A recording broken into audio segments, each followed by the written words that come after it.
we're going to talk about the ratchet. So, like this wrench has a ratchet mechanism, so you can turn it one way, but you can't turn it the other way. And you can, this one you can flip, turns one way, but not the other way. And your bikes have the same mechanisms as well. If you pedal backward, it doesn't do anything. If you pedal forward, then it catches on.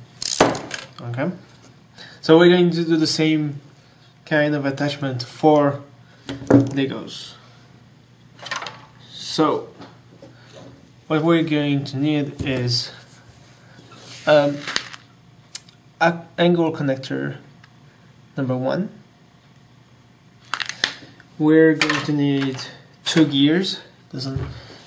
This one has to be a 24-tooth gear for this example, but you can put anything else for the other gear. It doesn't really matter. You may not even need the gear if you don't want one.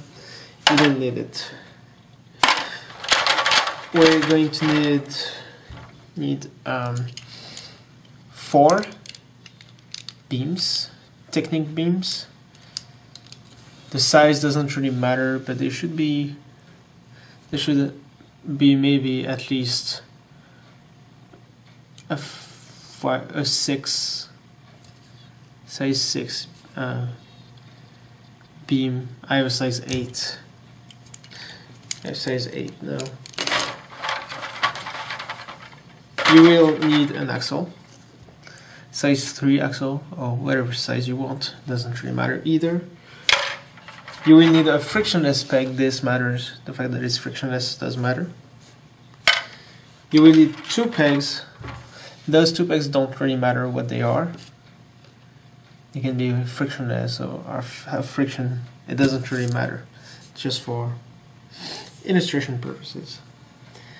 So we're going to start by building a wall with those Technic beams. Technic bricks, beams. There we go. 4. We stack them on top of each other. We get a wall. Now we need a gear, or both gears and the axle.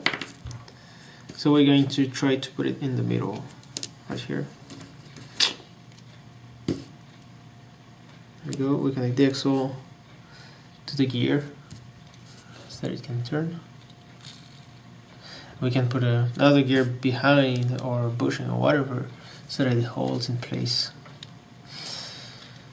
So I try to put it in the middle, so if you have an 8, so it's hole, the position is hole, the middle hole on the second beam brick.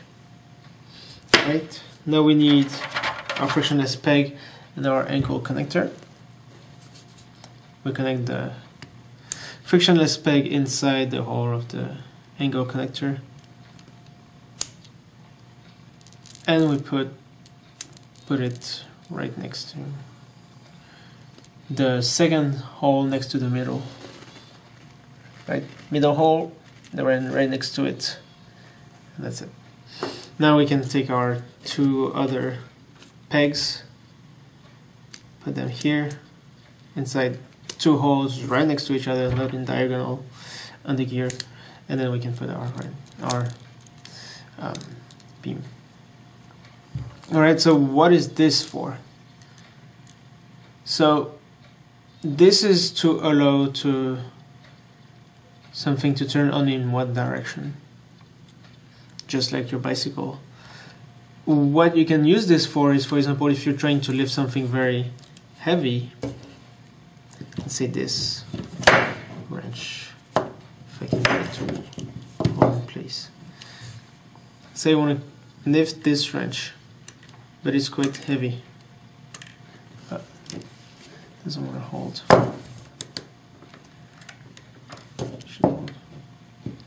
See, it's quite heavy, and I don't really want to use my motor, I don't know if you can see, but it's lifted up. It's lifted.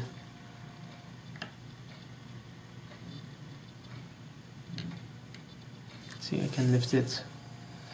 And I don't really want to use my motor to carry this heavy thing because it's gonna have the motor continuously get push power through the motor, and we don't really want to use all of our power to do it. So we use a ratchet mechanism to do that, and that holds in place. Of course, there's a limit to the force you can apply to it, but it still works pretty well. And then if you turn the ratchet the other way, the angle connector, the black piece, you see that if you turn it, you can go one direction or another direction. Just like on this wrench, you can turn the blocking mechanism so that you can turn in one direction or another. So that's the ratchet for you.